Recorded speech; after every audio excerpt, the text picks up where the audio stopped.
নমস্কাৰ, মোৰ সুৰভিজ lifestyle YouTube চেনেললৈ আপোনালোকক স্বাগতম জনাইছোঁ। কঁঠালৰ গুটি আৰু ৰঙালাওৰ আগ ভাজি বনাবৰ কাৰণে কেইটামান কঁঠালৰ গুটি লৈছোঁ আৰু এইবিলাক ঘৰতে ৰঙালাওৰ আগ হয় ফ্ৰেছ।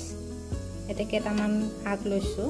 এইখিনি ভালদৰে ধুই কাটি ল'ব লাগিব সৰু সৰুকৈ। ৰঙালাওৰ আগবিলাক মই এয়া সৰু সৰুকৈ কাটি লৈছোঁ। ইয়াৰ ঠাৰিবিলাক দীঘলকৈ ৰাখিছোঁ। ইয়াৰ কঁঠালৰ গুটি মাজেদি সৰুকৈ কাটি লৈছোঁ। ৰঙালাওৰ আগ ভাজি বনাবৰ কাৰণে এয়া সৰুকৈ পিঁয়াজ কাটি লৈছোঁ। এয়া শুকান জলকীয়া 2টা লৈছোঁ। এয়া আদা নহৰু পেষ্ট। এয়া বগা সৰিয়হ অকণমান খুন্দি লৈছোঁ। এয়া মই আগতীয়াকৈ কেৰাহীখন গৰম দি লৈছোঁ। এতিয়া মই ইয়াতে তেল দিম।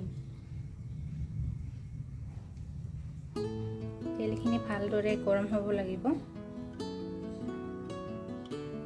তেলখিনি গৰম হ'লে ইয়াতে মই অকণমান পাঁচফোৰণ দি দিম। মই এতিয়া পাঁচফোৰণ দি দিছোঁ কেইটামান।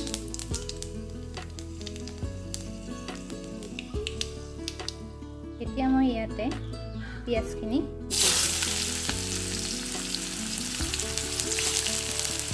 এইখিনি ভালদৰে ৰঙচুৱা হ'ব লাগিব।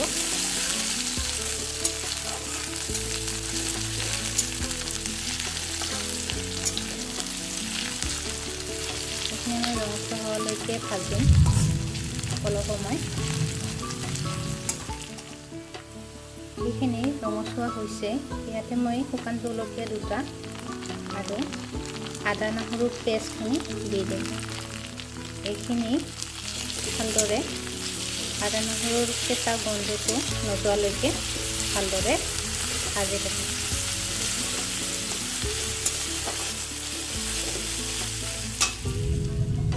এতিয়া মই ইয়াতে জোখ অনুযায়ী হালধি দিছোঁ আৰু জোখ অনুযায়ী নিমখ দিছোঁ।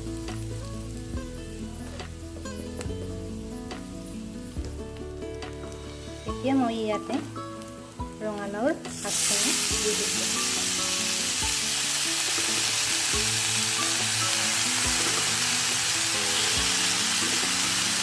এইবিলাক কঁঠালৰ গুটিবিলাকে দিছোঁ।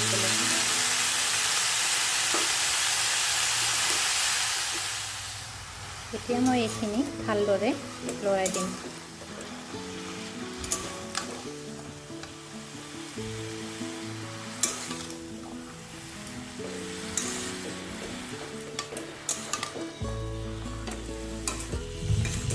এইখিনি ভালদৰে লৰাই দিব লাগিব।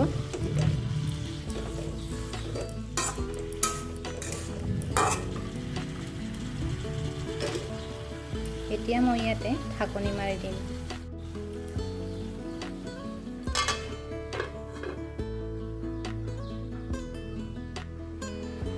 এয়া মই ঢাকনিখন এৰুৱাই লৈছোঁ।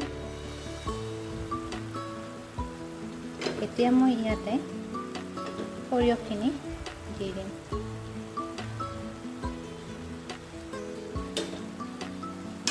এইখিনি ভালদৰে লৰাই দিব লাগিব।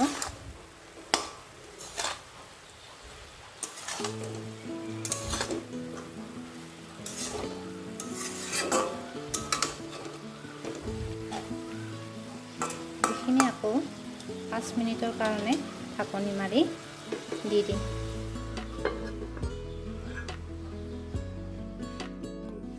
এয়া মোৰ কঁঠাল গুটি আৰু ৰঙালাওৰ আগ ভাজি হৈ গ'ল।